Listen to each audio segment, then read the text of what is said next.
Earlier this year, we were at CES and we ran into a company called KanDao and we chatted with them. And a lot of you guys were asking us about KanDao's products, and it seemed like there was a lot of curiosity about what they make. And so we were asked to check out some of the products, and they actually sent us the QooCam 3. So we're going to review this today. This is a 360-degree action camera, and it's surprisingly really high definition and really easy to use.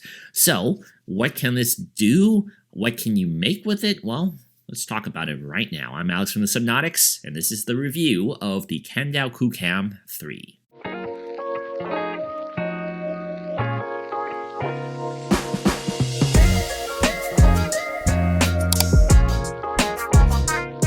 Before I get too deep into this video, I also want to thank KanDao for sending us a unit of the QooCam 3. They're not going to be watching this prior to publishing, so whatever you're hearing from this is based on my opinions with this device, and it's strictly our opinion. The thing about us humans is that we really crave the ability to reminisce. Nostalgia is a really important thing about how we harness our individuality. So it makes a lot of sense why consumer tech has really evolved into high resolution image sensory and making these experiences really good. Smartphone cameras, DSLRs, they've gotten to a certain level where we capture memories. However, I thought about this after getting this. We're missing a lot in terms of how we capture our memories, because those, we only get one plane of access. We only see one direction when you film on a camera or DSLR or your smartphone. You only frame one shot. After using a 360 camera, I realized just, for example, if I'm on vacation and I'm not going to be back there maybe ever in my life, how much I'm missing just taking a picture, flat picture, just one direction. A 360 camera, I can capture information everywhere, up, down, left, right, forward, backwards, behind me, whatever it is, I'm gonna get it on this camera. And I just realized, like, your frame is immortalizing what you're experiencing at the moment, and I probably missed out on so much just using a standard camera. So unfortunately, I didn't get a chance to take this on vacation. I mean, I can't just get up on vacation whenever I want, but I will use this the next time I do have a vacation, and I want to see if my emotions and how I capture my memories is different because of this. So what exactly is the QooCam 3 from a hardware standpoint? Well, it's very simple. There's literally only two lenses here, two cameras. They're both ultra-wide fisheye lenses, exactly the same cameras, and they record 5.7K, up to 5.7K. You can also record 4K, but we'll talk about in a bit why 5.7K is that top number there. When you're recording on this, the minute you press the button, both cameras are recording simultaneously. That means that it is capturing every angle, left, right, up, down, front, back. It's all recording at once. So you may be framing it one way, but it's capturing information that you might need later. So that's actually something really cool about this type of camera, is that when you're recording something, it's recording everything. So you might not even realize you needed something from a different angle until you view it back later. So that's what a 360 camera really does, that a single camera facing one direction for a frame will not have. Unfortunately, my review period with this coincided with some actual pretty big storms here in Southern California, so I wasn't able to do some of the things I wanted to do. But the days that I did have some sunlight and I was available to go out, I was actually very surprised at just how easy it is to film with this. I'm somebody who's very accustomed to framing shots. Like, that's what I went through film school to do, framing a shot. It's a very different type of field, using DSLRs or RED cameras to make a cinematic shot, and you film it a certain way. When I was testing this and using this, I just realized after maybe like an hour with it, just how effortlessly it is to film with this. I don't need to actively frame my shot. I found myself walking around and at times where if I was using a stabilizer on any other camera, I would still be laser focused on whatever frame I'm looking at to make sure I'm keeping that frame. I didn't really have to do this with this at all. With the QooCam 3, I just put it on the selfie stick, walked around. Sometimes it would hover left and right, up and down. It didn't really matter because it's recording 360 at a time. Yes, you still have to kind of maintain a certain frame if you're trying to get a certain type of shot, but my point is, in general, it is so much more freeing and you're able to be more immersed with your actual locations and actually being there for the moment instead of just focusing on getting the shot, which I think a lot of us do nowadays with our cameras. So that's something that I found with the QooCam 3 that really made me enjoy it a little bit more than I thought I would. And speaking of that selfie stick, this thing actually is really cool. A lot of what makes this camera work is thanks to this thing here, this invisible selfie stick. They call it the invisible selfie stick because what it does is it makes it feel like we are filming in a third person's perspective. The camera has some sort of algorithm that will remove this stick. So you can extend this stick to make it higher, lower, etc. And at first, it felt like a selfie stick, except you don't need to tilt it front and back and angle it like a lot of people would on their normal selfie sticks when they're filming themselves, because once again, it's a 360 camera. So basically, the camera algorithm will remove this, and it looks like you're just having maybe a drone or something, or your own personal videographer filming you while you're walking, while you're doing whatever you're doing. So it is kind of cool. However, it does look a bit strange in certain angles because, once again, they're just removing this digitally, but in the shot, you're still it's going to look like this. So basically, I'm holding this in real life, but then once the video processes and you get to see it, it's just my hand with nothing in it.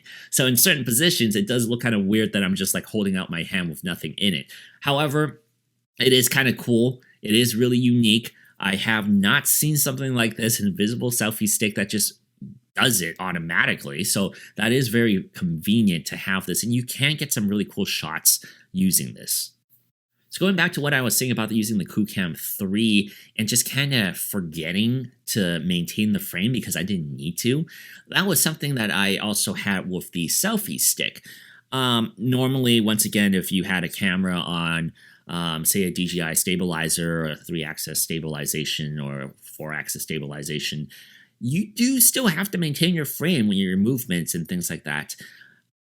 I kind of got spoiled using this. I was just walking around haphazardly waving the visible selfie stick around, and I didn't really know what to expect. And when I actually watched the footage, I was actually shocked at how smooth and stable those things turned out.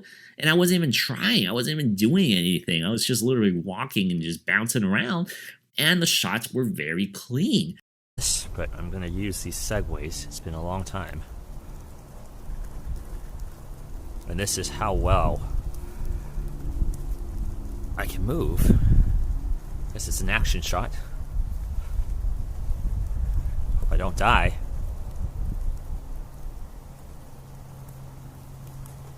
Alright. Kinda cool.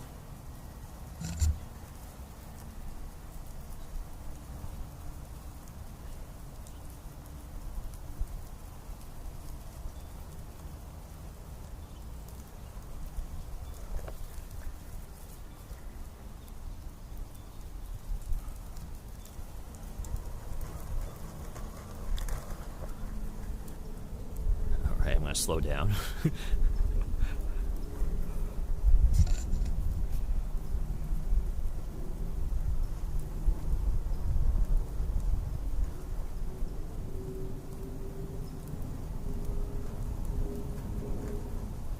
Okay, it's working.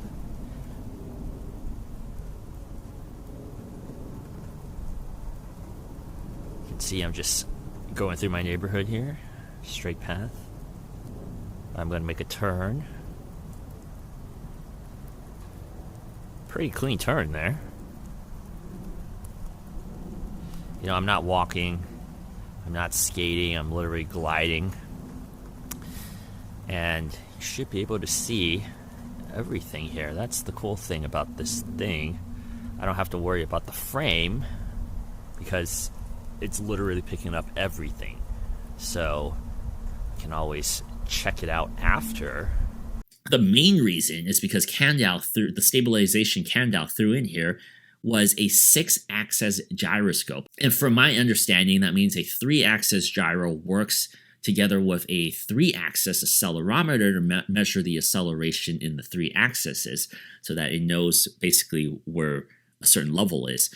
I think that whatever they're doing here, it actually works really well for the stabilization aspect of the QooCam 3. And also part of the hardware is this 360-degree horizontal correction, meaning you don't really have to worry about the image not being leveled. It's always going to be leveled no matter where or what direction you're filming at. This camera is actually quite sharp. The highest is 5.7K resolution. Once again, images do pop off the screen, and I found the results to be rather vibrant. They do look vibrant without editing. I don't know, once again, what I was expecting, but the video quality looked better than what I envisioned a 360 camera should be able to capture. I mainly shot in that 5.7K, which is traditionally a resolution that I think 360 cameras use as a resolution. However, you can drop it down to 4K because 4K enables you to shoot at 60 frames per second, which is good for slow motion shots and things like that. At 5.7K, you can only shoot up to 30 frames per second. Of course, with anything using a fisheye barrel lens, you do kind of have that barrel distortion feeling at times. You can, though, however, embrace this and play around with it using the smartphone companion app to make some really cool things. Speaking of that app, I think KanDao has really developed an app that is pretty darn good. It's specifically for this device, and it is separate from their other app for their other products. Connecting and updating the firmware was really effortless.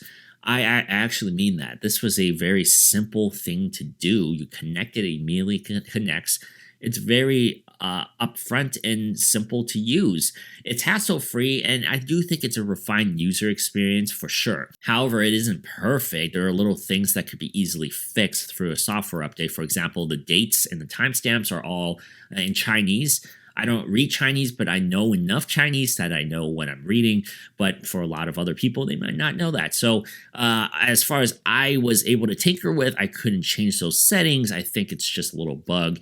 And ultimately, where I think this app really shines is through its ability to create, I guess, what's popular on social media, making social media worthy content by simply utilizing keyframing and intelligent tracking of your recorded footage. And you can create some really interesting edits with very little effort. By providing templates for these edits on their app, all you have to do is just film it following their instructions. They even show you a video instruction built into the app. It's really clean. And all you have to do is just imitate that, film it, and then click one button, and that's basically it. And if you are willing to invest the time to actually practice, you can create a lot of intriguing things using the KanDao QooCam 3.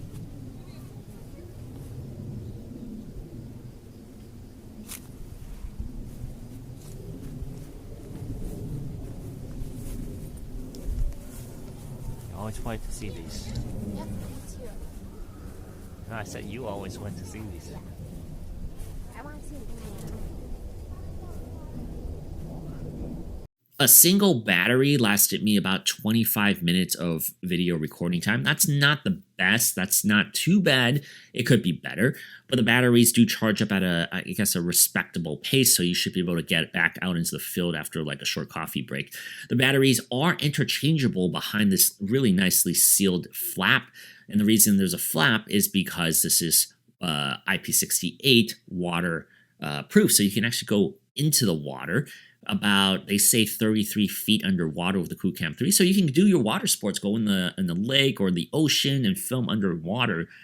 Each battery is 1600 milliamp hours. The camera doesn't come with an external way to charge out of the box, so that means that you have to plug that USB-C cable into the camera. So the flap is going to always be open while you're charging this thing. Also, that's where the micro SD card is located and also where the battery slot is. In terms of the hardware, the QooCam 3 actually has a little bit of heft to it. It doesn't feel like a toy, and that's a good thing because this is not the cheapest thing out there, and I do have confidence that it'll last a while. Also, I had it in the rain, out in the rain, and because of its IP certification, I felt confident in this. I do like also how simple, it really is so simple to use. There's two physical buttons, a power button and a recording button. That's basically it. There's an LCD panel that's a touchscreen that's 1.9 inches big, and there's two capacitive buttons on there. That's literally everything we have on here. Going back to those capacitive buttons, you can program the Q button to do whatever you want, and then the other button literally just switches your viewfinder from front to back, the front to the back camera. There's no real orientation about which way's the front or the back. Like, there's no designation where, hey, you got to film this way or you got to film this way. Once again, it's a 360 camera. They both have the same exact lenses. So to summarize everything, I think the QooCam 3 it's fantastic. It isn't for everybody. I still think a lot of people out there might not see the benefits of a 360-degree camera, but I did think after my review period with this that 360 cameras have kind of won me over, and I think it's because the QooCam 3 has done something here that made it so simple. I always felt like a 360 camera would be a little daunting to get into, and it's if you're not really into something like that, you might not ever want to get into it. But after seeing all the information I can pick up from this and how effortless it is to pick that up, I do realize, like, if I'm going on vacation and let's say I was in Japan, like I was a couple years ago in Tokyo, a lot of my photos I look back on using my smartphone and a DSLR, it's only looking at one angle. And I sometimes wonder, I wonder what that building behind me was. And if I didn't turn around and take a photo with my phone or my camera, I wouldn't know. This thing, no matter where I'm going, no matter where I'm walking, I will always have that ability to check that.